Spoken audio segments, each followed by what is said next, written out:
자, 이제 두 번째 주제 발표이자 저희가 이제 동합 토론을 앞둔 마지막 발제가 되겠습니다. 영남대학교 기초과학연구소의 박성준 연구교수께서 오늘 종합 토론의 주제인 식물학명으로 증명하는 독도 영토권에 대한 주제를 발표하도록 하겠습니다. 바로 이어갑니다. 여러분 박수로 맞이해 주십시오.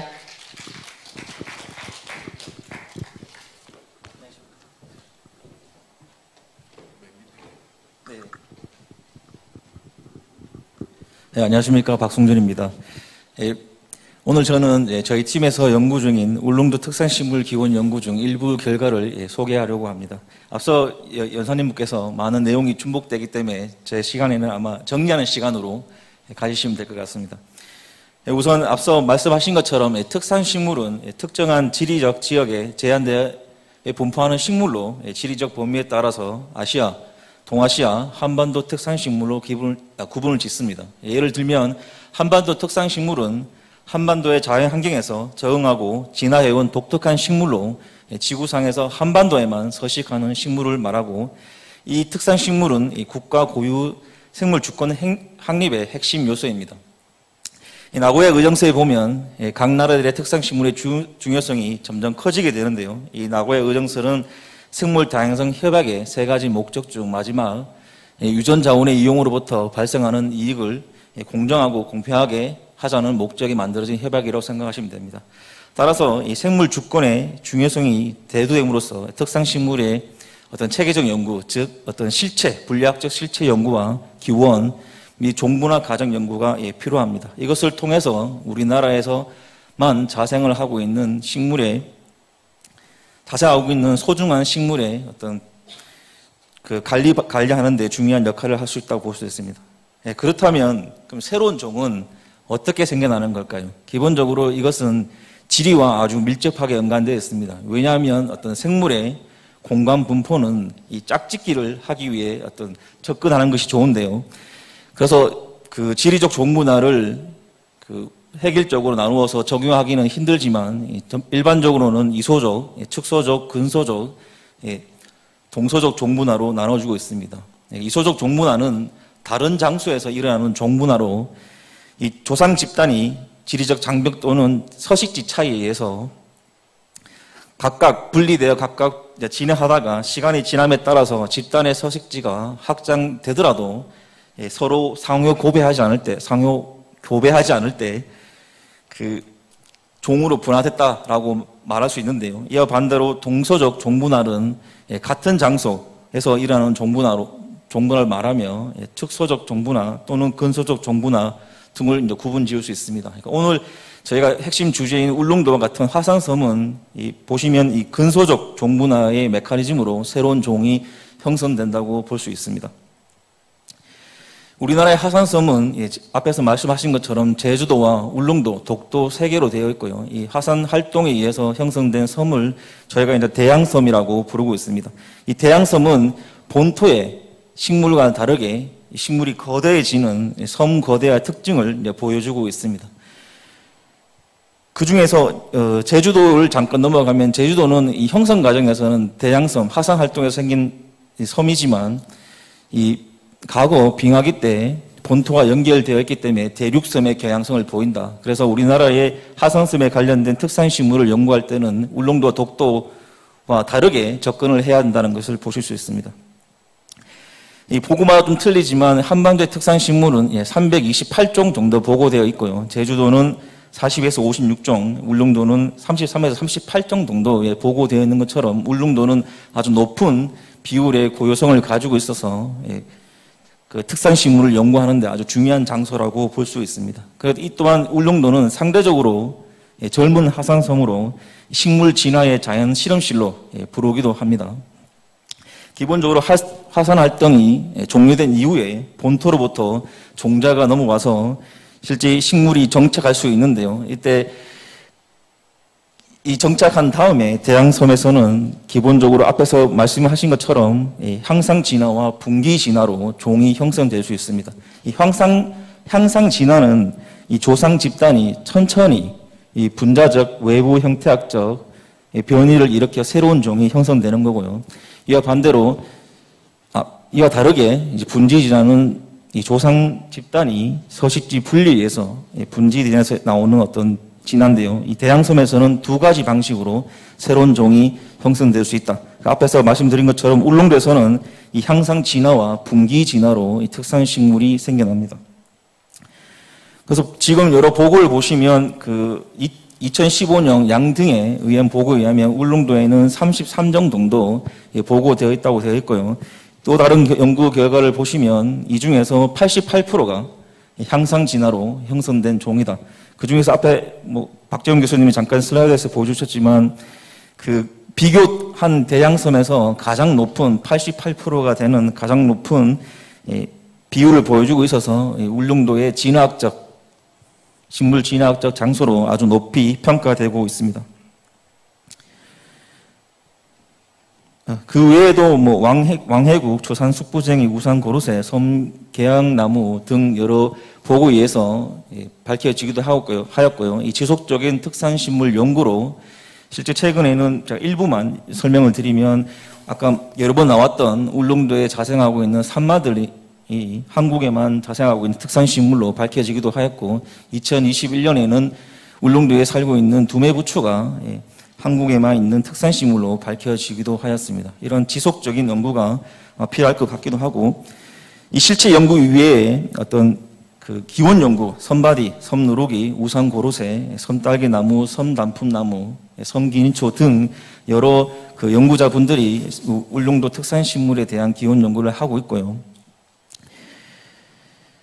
저희 팀에서는 울릉도의 많은 식물 중에 지금 유전체 자료로 지금 재조명을 하고 있는데요. 그 중에서 이 섬바디와 섬누룩이를 중심으로 저희 팀에서 지금 연구를 하고 있습니다.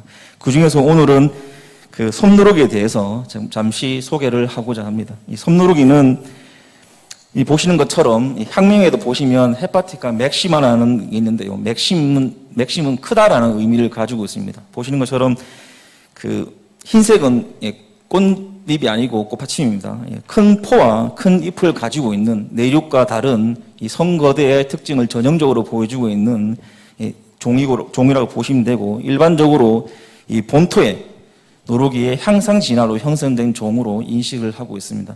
다시 얘기하면 이 본토에 있는 노루기가 육지로 넘어와서 향상 진화를 통해 섬노루기와 같은 거대한 어떤 특징을 지게 되었다라고 지금 인식되고 있습니다. 그러나 이것을 밝히기 위한 어떤 선행 연구를 보시면 이 빨간 박스 안에 있는 게 섬노루기입니다. 이 섬노루기와 근현종의 명확한 유형 관계를 보일 수 없고요.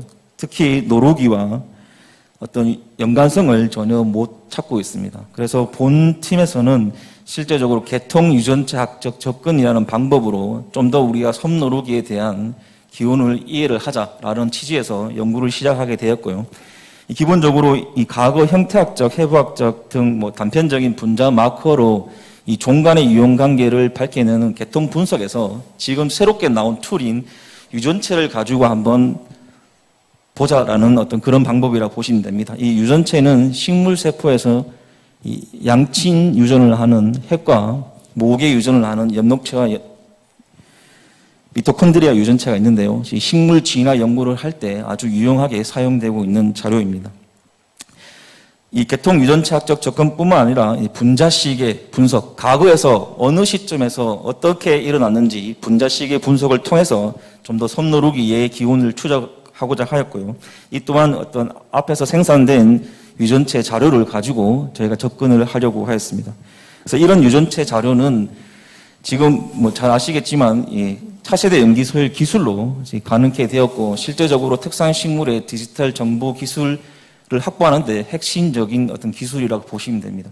지금 과거 여러 나라들이 고유식물에 대한 정보를 확보하려고 할 때 차세대 염기소일이 사용되기도 하고 저희 연구팀에서 이 기술을 사용하여서 섬노루기의 기원을 추적하고자 하였습니다.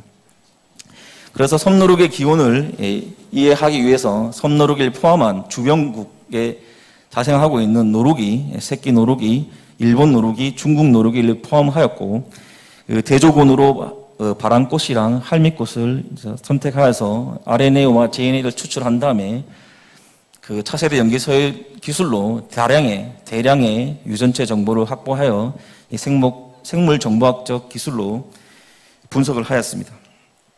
첫 번째 결과, 섬누르기의 핵 전사체와 미토콘드리아, 엽록체의 유전체를 최초로 해독을 하였고요. 이것을 바탕으로 아까 설명드린 근연 종의 유전 정보를 추출하여 계통 분석, 분자식의 분석을 통해 섬누르기의 기원을 이해하고자 했습니다. 첫 번째 결과를 보시는 것처럼 빨간색으로 되어 있는 게 섬누르기입니다. 섬누르기는 본토의 노루기가 아니라 일본에 자생을 하고 있는 종 중 하나와 유형 관계가 높게 나왔습니다. 종합적으로 저희가 핵 엽록체 미토콘드리아를 종합해서 살펴본 결과 이렇게 나왔습니다. 그러나 보면 유전체마다, 즉 핵 자료, 엽록체 자료, 미토콘드리아 자료마다 또는 분석에 따라서 좀 다른 어떤 양상을 보여주었고요. 이것은 이 섬누르기가 형성되는 과정에서 그렇게 쉽게 간단하지 않다라는 시사하고 있습니다. 그래서 그러면 왜 이렇게 핵유전체, 엽록체, 그 마이토콘드리아의 그 결과가 다를까를 먼저 이해하면 저희가 섬누르기의 기원을 좀 더 쉽게 이해할 수 있는데요. 기본적으로 핵과 미토콘드리아 엽록체가 불일치나는 이유는 이 잡종어와 유전자 이입에 따른 이 엽록체 또는 마이토콘드리아의 포획에 의해서 나타나는 현상이라고 볼 수 있습니다. 다시 이제 쉽게 설명을 하면 보시면 이 A종과 B종기 잡종 형성에 의해서 형성이 될 때 이 잡종 형성된 개체는 핵일 경우에는 양친 유전을 하니까 50% 50%를 가지고 있습니다. 근데 이 엽록체일 경우에는 모계에서 왔기 때문에 모계를 따르죠. 이 잡종 형성된 개체는 이 부계와 점점 이 교배를 함으로써 실제 이 핵 정보는 부계화돼 버리는 경우입니다. 그래서 결과적으로 보시면 이 핵은 부계, 근데 엽록체는 이 모계를 따르는 이런 결과 때문에 불일치가 일어날 수가 있고요. 또 엽록체와 미토콘드리아 사이의 불일치는 일반적으로 엽록체와 미토콘드리아는 어머니부터로 이제 유전이 됩니다. 그렇지만 간혹 그 꽃가루에서 미토콘드리아가 유출이 돼서 들어가기도 합니다. 이런 어떤 게 생기냐면 실제 자연 집단에서 양성화 개체와 암꽃 개체가 동시에 있을 환경에서 이런 일이 생길 확률이 일어납니다. 이것을 봤을 때 섬누르기의 과거 조상 집단은 아마 이 잡종 형성에 연관되어 있고 그 자연 집단에서 양성화 개체와 그러니까 암수가 같이 있는 양성화 개체와 암꼬마 있는 개체가 같이 아마 분포하지 않았을까 하는 것을 우리가 유추해 볼 수 있습니다. 그래서 추가적으로 실제적으로 네트워크 분석을 좀 통해서 좀 더 세부적으로 알아본 결과, 즉 그 섬누르기는 잡종어가 일어나지 않았다부터 해서 일어났다, 한 번 일어났다, 두 번 일어났다, 세 번 일어났다, 이렇게 시뮬레이션 과정을 거친 결과 5번 일어나는 결과가 가장 최저값을 가지게 됐고요. 이 빨간 박스 안에 나오시는 그림에 보시는 것처럼 이 섬누르기를 중심으로 한 내종 간의 아주 복잡한 어떤 진화적 역사를 지금 보여주고 있습니다. 분자식의 분석을 보시면 실제 동아시아에 분포하고 있는 노루기는 약 200만 년 전부터 그 기원이 시작됐다고 추론되었습니다. 여기 추론되었고요. 섬누르기는 약 50만 년 전에 기원이 되었다라고 그 결과가 나타났습니다. 이것은 울릉도의 생선 연대를 저희가 한번 살펴볼 때 실제 최근 연구에 의하면 주로 울릉도는 700만 년 전에 많이 활동한 시기였지만 화산 활동은 약 50만 년에 멈췄다고 볼 수가 있습니다. 그래서 이 연대를 비교해 보면 이 화산 활동이 멈추고 이 섬누르기 조상이 초기에 정착 중에 하나가 아닌가라고 저희가 유추를 해볼 수가 있습니다. 그래서 이 두 가지 접근법을 가지고 섬누르기의 종분화 과정을 저희가 추론할 수 있었는데요. 잠깐 간단하게 제가 정리를 해서 좀 보여드리면 태초에 아시아의 어딘가에 이 노루기 속, 그러니까 동아시아 5종에 대한 노루기 속이 어디 분포를 하게 되었고 이 종이 서식지를 확장하면서 실제 200만 년 전에 보시면 중국 종의 어떤 조상이 분지 진화를 위해서 나타나게 됩니다. 그 이후에 한반도로 점점 영역을 서식지 확장을 시키면서 100만 년 전에 섬누르기와 일본 노루기의 조상이 분지하게 되고요. 그 이후에 노루기와 새끼 노루기의 조상에서 섬노루기와 일본 노루기의 조상으로 유전자 이입이 일어납니다. 38.8%의 유전자에서 유사성을 지금 보여주고 있고요. 그 이후에 보시면 그 점점 이 가상인단말은 섬노루기와 일본 새끼 노루기의 영역을 점점 펼치게 되고요. 실제 50만 년 전에 섬노루기의 조상이 나타났다라고 추론되었습니다. 이 이후에 아마 이 보시면 그 울릉도의 생선 연대인데요.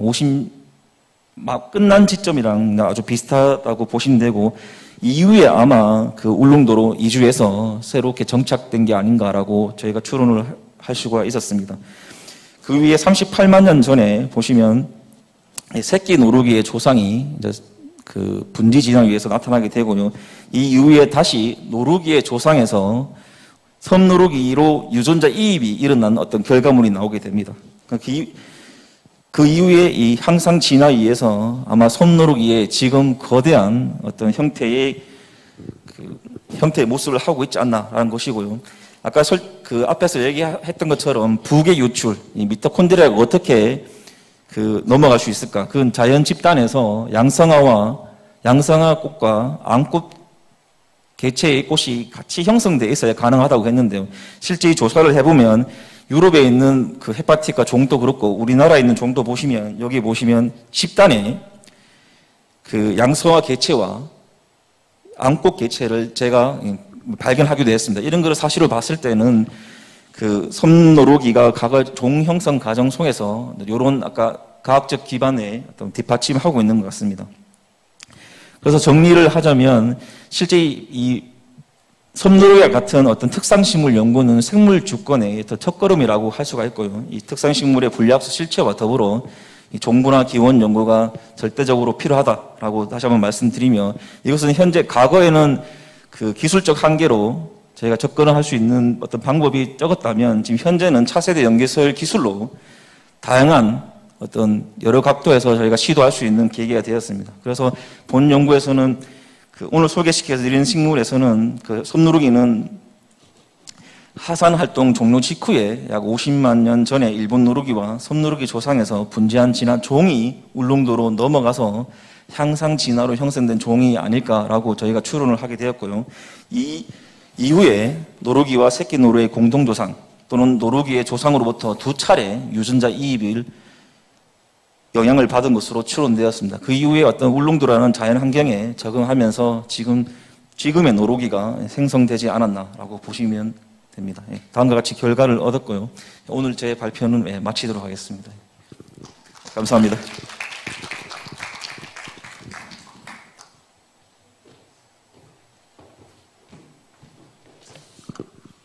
네, 수고 많으셨습니다.